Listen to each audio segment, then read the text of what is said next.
Hello kan sumit te ho tuni ho phat hin puzermen attack na ki bol na chungchang thu hi atinga hele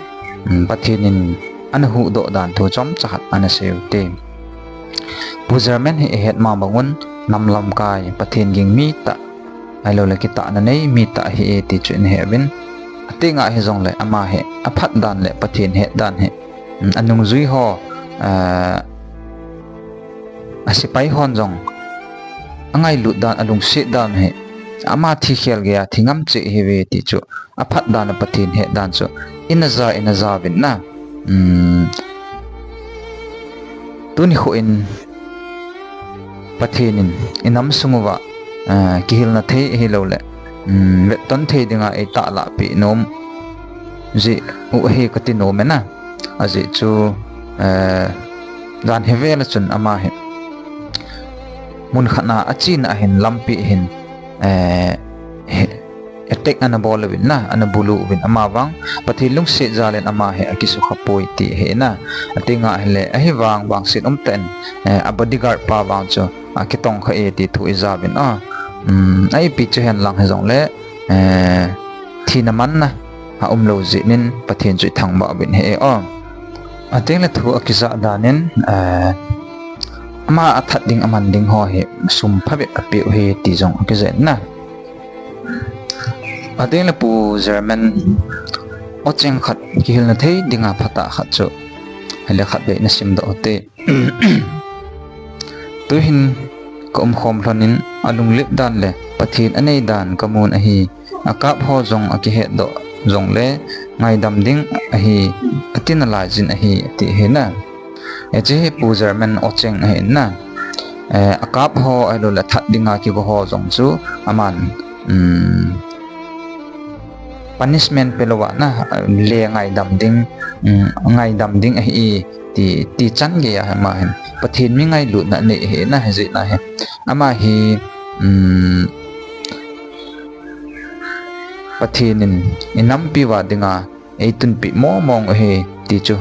imuchin thebin ama chungin jong ki pa thu sevin ama zalen jong Pathen ithang ba bin he atele ama jong ma ba na jong Pathen in dam theina le hat theina a khon ni gezin lungtup imol so ka sevin pejing ta hen ti chu hin sei do hin te khaya he le su thing na ahin nei naw video chom chakhat le mei thalgin ho chom chakhat chu anave taw hete so pi ula naw lam kalanga ho amasa in kazana ka hin pi in ke hi a hele hichi tuyang area defense committee chairman ka hi in tunajan oipu German attack ki bol na chunga hichi nam khan khuwa ke hol hang mi khanen hitabang thil phalo ai ro le nam ka la a organization ka la a ki tu mo na the a hin sei do thu cheng tam ta in a movin hiji hin ke ho jong defense committee in agana gangin ama hi akidel lut nin a hi le aman jong ki phalam ta in phone chang choi ngam ta lowin a phone ho jong ke ho khoda a umen ama hin ep ke hon ka thu do na wa hin ep ama ho ka la ki tu mo na le a he lo le anabol khilo na he ep umam ti hi ka dong win a hi le ma cha jong a he pu in hi chin nam khan kho group ma hin loi le gol to yong chu anaki to naw yong chu nan ti hi jong le aman ma cha chi hi abui na hi abul jong lo a le jong lo din mo na hin thu a sei do in hi ji hin ke ho